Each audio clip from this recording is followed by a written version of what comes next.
हुई भुट्टा बिरादरी की, जिसके चलते आपके राष्ट्रीय अध्यक्ष अखिलेश यादव जी उसके घर पहुंचे हैं, उस पर आप क्या कहना चाहेंगे? देखिए, हमारे जो समाजवादी पार्टी के राष्ट्रीय अध्यक्ष वो उत्तर प्रदेश में बल्कि भारत के सबसे लोकप्रिय नेता, वो ऐसे हर घटनाओं में जाते हैं। और ये सरकार तो व्यापारी विरोधी है, और इस सरकार के जो पुलिस हैं वो ठोको नीति चला रहे हैं। और ठोको नीति इसलिए चला रहे हैं कि माननीय मुख्यमंत्री जी खुद ही बोलते हैं कि ठोक दो। तो जो माननीय मुख्यमंत्री बोल रहे हैं ठोक दो, तो ये पुलिस तो लोगों को ठोक देगी।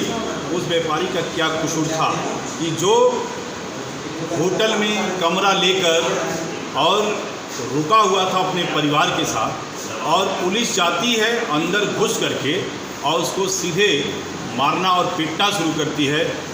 इतनी पिटाई उसकी किए लोग, इतनी पिटाई किए लोग कि उसकी हत्या हो गई, वो मर गया। और ये सरकार में ये कोई पहली हत्या नहीं हुई है, ये कोई पहला व्यापारी मारा नहीं गया है।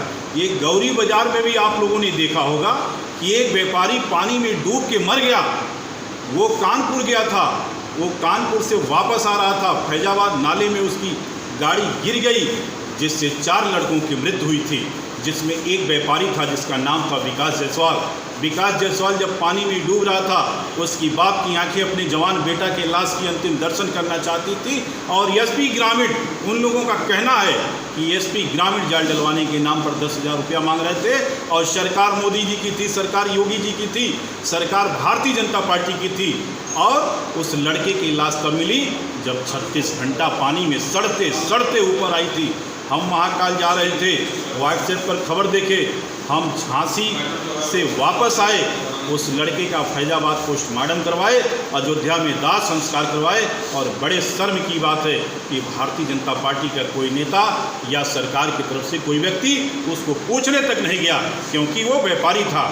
और एक व्यापारी जो योगेश जायसवाल, जो एक गरीब बाप का बेटा था, जो कठिन परिश्रम करके पैसा कमाया था, और तमाम परिवार उससे जीते थे, और उससे 50,000 रुपये की फिरौती मांगी गई, और वो थाने में कंप्लेन किया। आप सभी लोग जानते होंगे दरोगा ने क्या कहा था कि कंप्रोमाइज़ कर लो, नहीं तो मार दिए जाओगे। और अगले दिन वो मार गया, उसकी पत्नी विधवा हो गई, बेटा अनाथ हो गया।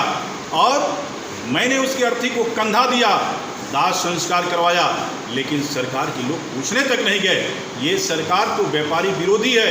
इस सरकार में ठोको नीति चल रही है, काम तो कुछ करना नहीं है, विकास तो कुछ इस सरकार में होना नहीं है। दूसरे के काम का, माननीय अखिलेश यादव के कार्यों का फीता काट रहे हैं। और लगातार इस सरकार में हत्याएं बढ़ती जा रही हैं, लूट बढ़ती जा रही हैं, भ्रष्टाचार चरम सीमा पर है, पुलिस बेलगाम हो चुकी है। ये किसी को ठोक देंगे। अभी देखिए, आपने देखा होगा कानपुर में विकास दुबे का जो घटना हुआ, उनका घर गिरा दिया गया, उन्हें गोली मार दिया गया। क्या इस पुलिस वाले को गोली मारेंगे? क्या इसका घर गिराएंगे? पुलिस के लोग इतना बेलगाम हो गए हैं कि किसी को गोली मार देंगे, किसी को पीट के हत्या कर देंगे। इसको हम लोग बहुत गंभीरता से लिए हैं, और इस पे आने वाले दिनों में जनता परिवर्तन के मूड में है। ये सरकार बदल जाएगी और सबका हिसाब बराबर हो जाएगा।